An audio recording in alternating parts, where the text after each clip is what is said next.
बच्चों, मैं डॉक्टर सुनीता नंदलाल आज आपके लिए हिंदी व्याकरण में टॉपिक लेकर आई हूँ संधि। संधि की एक वीडियो हम पहले देख चुके हैं कि संधि किसे कहते हैं। संधि दो वर्णों के मेल से जो परिवर्तन होता है, जो विकार आता है। दो वर्ण मिलते हैं, दो वर्ण मिलने के बाद जो विकार उत्पन्न होता है, जो परिवर्तन आता है, जो बदलाव आता है, वो संधि कहलाता है। संधि के भेद कितने हैं? 3। स्वर संधि, व्यंजन संधि और विसर्ग संधि। स्वर संधि के कितने भेद हैं? स्वर संधि के 5 भेद हैं। स्वर संधि कहते किसको हैं? जो दो स्वर के बाद जिसमें स्वर आए, स्वर के बाद स्वर आने से जो विकार उत्पन्न हो, जो बदलाव हो, जो परिवर्तन आए, उसे स्वर संधि कहते हैं। जैसा नाम है वैसा इसका काम है, जिसमें स्वर के बाद स्वर आए। इसके 5 भेद हैं। दीर्घ संधि, गुण संधि, वृद्धि संधि, यण संधि, अयादि संधि।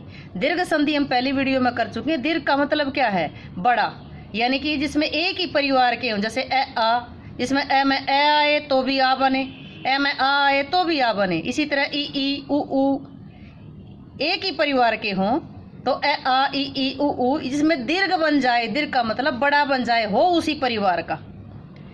अगली जो दूसरी संधि है वो गुण संधि। आज गुण संधि के बारे में पढ़ेंगे हम। गुण संधि क्या है? जिसमें ए आ ई उ री, जिसमें ए आ के बाद, ए आ के बाद ए हो या आ हो, ए आ के बाद ई आए, उ आए, री आए, तो परिणाम क्या निकले? ए ओ अर। ए ओ या अर, मतलब ए आ में ई आए तो ए बने, ए आ में उ आए तो ओ बने, और ए आ में री आए तो अर बने। परिणाम ये निकले। आप केवल इसका परिणाम याद रखें, पहचानने के लिए केवल इसका रिजल्ट याद रखेंगे, केवल इसका परिणाम याद रखेंगे। गुण का मतलब क्या है? यहाँ ए ओ अर सुनने को मिले, बीच में ए ओ अर सुनने को मिले तो गुण संधि की पहचान होती है। पहचानने के लिए जो संधि दी गई है कि इसमें पहचानिए कौन सी संधि है, तो आप केवल उसका परिणाम याद रखेंगे, ए ओ अर। और नियम क्या है कि जिसमें ए आ के बाद, आ के बाद, यानी कि नंबर 1 परिवार के बाद ई उ री आए तो आ और ई को मिलाकर देखेंगे, आई आई आई, ए की आवाज़ आई। और आ में ऊ मिलाएंगे, औ औ ओ की आवाज़ आई। आ में री मिलाकर देखेंगे और आ री अर की आवाज़ आएगी। थोड़ा सा हिंट मिलता है पहचानने के लिए कि आ के बाद अगर ई आए तो ए बनेगी, और आ के बाद उ आए तो ओ बनेगा, और आ के बाद री आए तो अर बनेगा। यानी कि अगर इस केवल पहचाननी है संधि की संधि कौन सी है, तो केवल आप उसका परिणाम याद रखेंगे, ए ओ अर। गुण क्या है इसके? गुण का मतलब संधि के गुण क्या है? ए ओ अर सुनने को मिले बीच में जिसमें ए ओ की मात्रा आए। जैसे केवल पहचानने के लिए इसमें नरेंद्र है तो इसमें क्या है? नरेंद्र में ए की मात्रा, सुरेंद्र में ए की मात्रा, नरेश में ए की मात्रा, परमेश्वर में ए की मात्रा, रमेश में ए, राजेंद्र में ए, महेश में ए, राकेश में ए, वीरोचित में ओ, हितोपदेश में ओ, महोत्सव में ओ, जलोर्मी में ओ, सूर्योदय में ओ, महोदय में ओ, गंगोदक में ओ, दयोर्मी में ओ। और लास्ट में इसी तरह अगर री आए, ये तो बीच में आएंगे, ये तो बीच में आए, जैसे रमेंद्र इसमें ए और ओ बीच में आए। लेकिन अगर लास्ट में री आए, देवऋषि में अर, महर्षि में अर, सप्तऋषि में अर और ब्रह्मऋषि में अर, तो ये है इसकी पहचान। और अब आइए देखते हैं कि गुण संधि कैसे बनती है। जैसे हमने गुण संधि का नियम पढ़ा, आ के बाद ई या उ आए तो क्या बनेगा? ए ओ ई ओ, ए ओ और क्रमशः क्या बनेंगे? ए ओ और अर बन जाते। जैसे हमने पहले देखा कि नरेंद्र था, इसमें एक ही मात्रा, नर जमा इंद्र, क्या बना? नर जमा इंद्र, नरेंद्र, नर जमा इंद्र, नरेंद्र, सुर जमा इंद्र, सुरेंद्र। उदाहरण देखिए, इसमें अ आया है, नर में ए आया है और ई आया है। ए और ई मिलकर के क्या बन गया? ए। इसमें ए और ई मिलकर क्या बना? ए। इसमें ए और ई मिलकर नर जमा ईश क्या बना? नरेश। परम जमा में ईश्वर में ए और ई मिलकर क्या बना? परमेश्वर। रमा जमा में इंद्र, आ में ई आया, इसमें आ और ई आया, इसमें क्या बनेगा? रमेंद्र। राजा जमा इंद्र क्या बना? राजेंद्र। इसमें आ था, इसमें ई था। आ और ई महाजमाइश में क्या बना, ये महेश, इसमें क्या आया आ और ई। उमा जमाइश क्या बना, उमेश, इसमें क्या आया आ और ई। इसी तरह अ में ऊ मिला तो क्या बना, ए में ऊ मिला तो क्या बना ओ। वीर जमा उचित वीरोचित, पर जमा उपकार ए में ऊ परोपकार, हित जमा उपदेश हितोपदेश, महा जमा उदय महोदय, गंगा जमा उदय गंगोदय। क्यों क्या मिला इसमें, आ में ऊ मिला तो ओ बना। इसी तरह दया जमा उर्मी दयोर्मी, महा जमा उर्मी महोर्मी, देव जमा ऋषि, इसमें री आया तो किसकी आवाज आई, अर की। देव जमा ऋषि, अ में री मिली तो अर की आवाज आई तो देवर्षि। सप्त जमा ऋषि सप्तर्षि, महा जमा ऋषि महर्षि। तो ये था हमारा यण संधि, सॉरी क्या था ये, गुण संधि था। दीर्घ हम पहले पढ़ चुके, दूसरी थी ये गुण संधि। अब जो तीसरी पढ़ेंगे हमें वृद्धि, यानी कि गुणों में वृद्धि हुई। वृद्धि कैसे हुई, बढ़ोतरी हुई, यानी कि गुणों में वृद्धि हो चुका, परिपक्व हो चुका। तो कैसे आई ये वृद्धि संधि। वृद्धि संधि है क्या, जिसमें आ के बाद, अ या आ के बाद ए आई आए तो दोनों के मेल से, अगर आ के बाद ए आई आए तो वृद्धि क्या होगी गुणों में। जो गुण क्या था, ए बनी थी तो उसमें वृद्धि हुई इसकी आई। और ओ अगर ओ आए थे तो वृद्धि क्या हुई, डबल मात्रा होगी। इसकी पहचान है डबल मात्रा, मात्रा में वृद्धि हुई है, चाहे वो आई की आए चाहे वो औ की आए।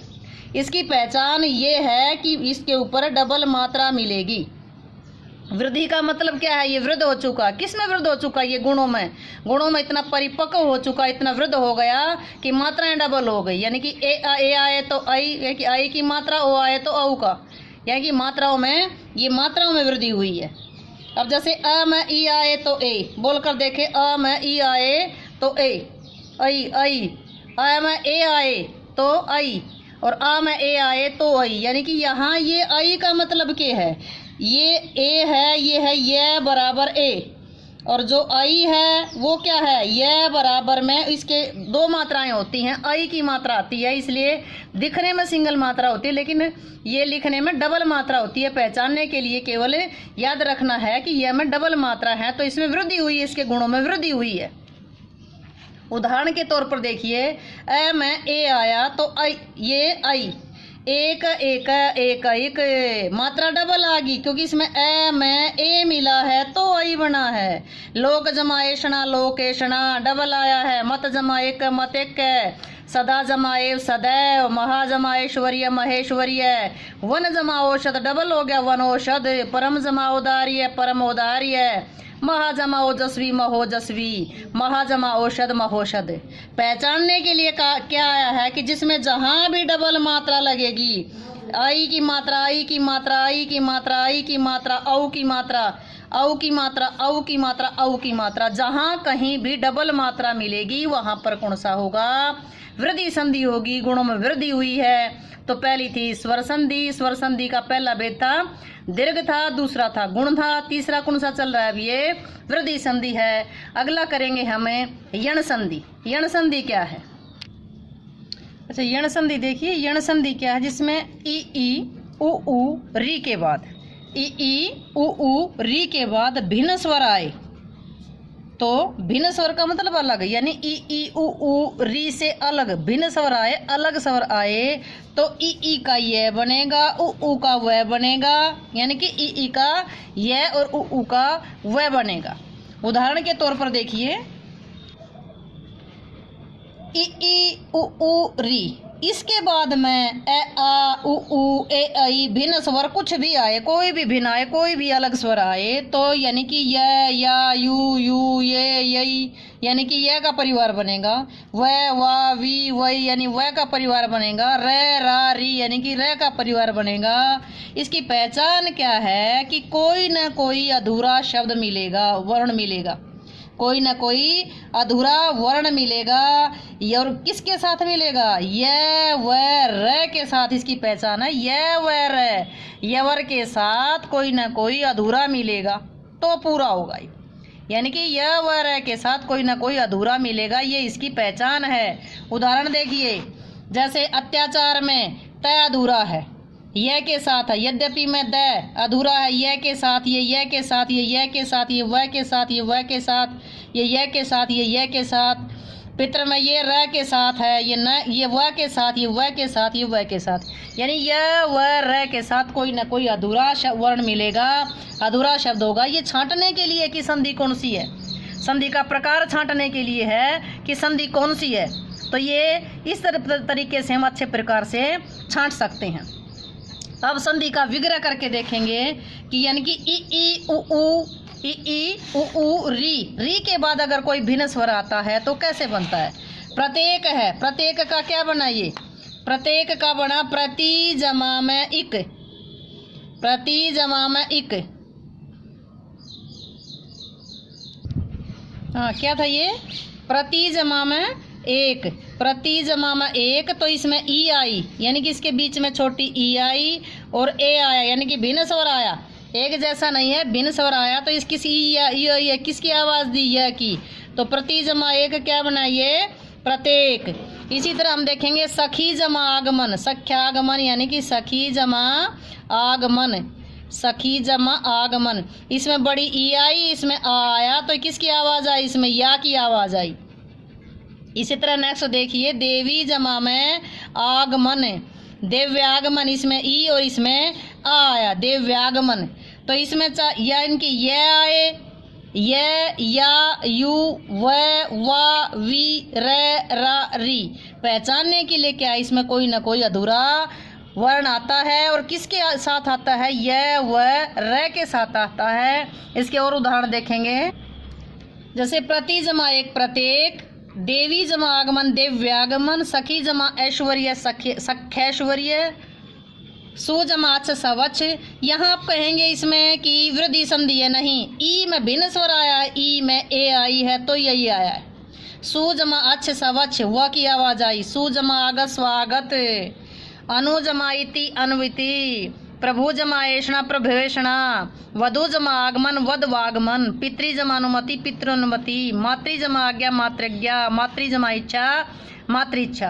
अब आप देखेंगे इसमें कहीं ना कहीं आधा वर्ण आया है, इसमें त आया, इसमें व आया, इसमें ख, ये इसमें भी आधा स है, लेकिन हैं किसके साथ, ये व और र के साथ आते हैं। सारा मामला य व र का है, य व र के साथ अगर कोई अधूरा शब्द आया है, अधूरा वर्ण आया है, तो वो कौन सी संधि होगी, यण संधि। यह अधूरा है, यण संधि का मतलब यवर अधूरे हैं, इसमें यह व र के साथ जो भी आया है वो अधूरे हैं, वो कौन सी संधि होगी, यण संधि। नेक्स्ट देखिए अयादि संधि, अयादि संधि जिसमें ए आई ओ औ का मेल दूसरे स्वरों से हो, ए आई ओ औ का मेल दूसरे स्वरों से हो तो आए आय अव और आओ, आए आय अव और आव हो जाता है। अब अयादि का मतलब मानकर चलो कि बिल्कुल साधारण सिंपल है, बिल्कुल ए आई ओ औ के बाद अ ई उ ई कोई भी आए तो आए यानी कि आए आय आई, आवे आव आवी, अवी आवी आऊ, यानी कि ये आय का परिवार है, ये अव का है, ये अवी का। अगर यानी कि क्या बनेगा, आए आव या अवी, यानी कि पहचानने के लिए क्या है, अगर ये तीनों बीच में आए, आए आव और अवी, अगर ये बीच में आए तो क्या बनेगा, अयादि संधि पहचानने के लिए है। आए और अवी अगर बीच में आए तो क्या बनेगा, अयादि संधि। उदाहरण के तौर पर देखिए नयन, नयन में आए, शयन, शयन इसमें आए, नायक में आए, इसमें आए, इसमें आओ, इसमें आओ, इसमें आई, इसमें आवे, इसमें आवे, इसमें आओ आऊ। तो इसमें बीच में आए आव और अवी आए यानी कि इनका परिवार आए तो क्या होगा, अयादि संधि। ये केवल पहचानने की ट्रिक थी। अब देखते हैं कि बनती कैसे है अयादि संधि। यानी कि ए आई ओ औ का मेल जब दूसरे स्वरों से हो तो ए का आए, ओ का ए का आए, आई का आए, ओ का आव और औ का आव हो जाता है। उदाहरण के तौर पर देखिए, ए के बाद ए आता तो ए कैसे बनता, ने जमा में अन, ने में क्या आया है, इसमें ए आई है, इसमें ए आया है, ए में ए मिला तो नयन, नई जमाक नायक, नई जमाई का आई ई का नायिका, पो जमा अन पवन, पो जमा इत्र पवित्र, गो जमा इस गवीश, पौ जमा अन पावन। देखो यहाँ मात्रा बड़ी है तो यहाँ मात्रा की मात्रा बड़ी है। नौ जमाइक नाविक, बहु जमाउक भावुक, यहाँ मात्रा बड़ी है तो यहाँ भी बड़ी है। तो ये थी अयादि संधि, जहाँ बीच में आए, आए, आवे, अवी, आव आए, तो वो कौन सी संधि होगी? अयादि संधि। एक बार लास्ट में सब इसके स्वर संधि के सारे भेद देखेंगे। दीर्घ, दीर्घ संधि का क्या मतलब? उसी परिवार का हो लेकिन दीर्घ बन जाए, बड़ा बन जाए, परिवार वही हो लेकिन दीर्घ बन जाए, बड़ा बन जाए। गुण का मतलब क्या है? गुण थी ए ओ अर, जिनका परिणाम निकले, गुणों में जिसका परिणाम ए ओ अर बन जाए, लास्ट में परिणाम ये निकले। वृद्धि का मतलब क्या है? गुणों में वृद्धि हो। इसमें जैसे ए आया था गुण में, तो इसमें आई आए और इसमें औ आए, तो गुणों में वृद्धि हो, यानी कि वृद्धि संधि हो। वृद्धि का मतलब परिपक्व हो जाए। ये यण का मतलब क्या था? जिसमें यह व र हो, लास्ट बीच में यह व र बने और यह व र के साथ कोई ना कोई अधूरा शब्द आए तो वो क्या बनेगा? यण संधि बनेगी। अयादि संधि का जैसा नाम है अयादि। अयादि का मतलब बिल्कुल साधारण। इसमें आए, आए, आवे, आओ बने। आए आए जैसे पोजमान पवन, बहुजमान भवन, बहुजमा में उक भावुक, इसमें भावुक, यहाँ मात्रा आ गई आऊ की मात्रा आई, तो ये अयादि संधि है। तो बच्चों अगर संधि क्लियर हुई हो, समझ आई हो तो वीडियो लाइक करें, शेयर करें, चैनल को सब्सक्राइब करें।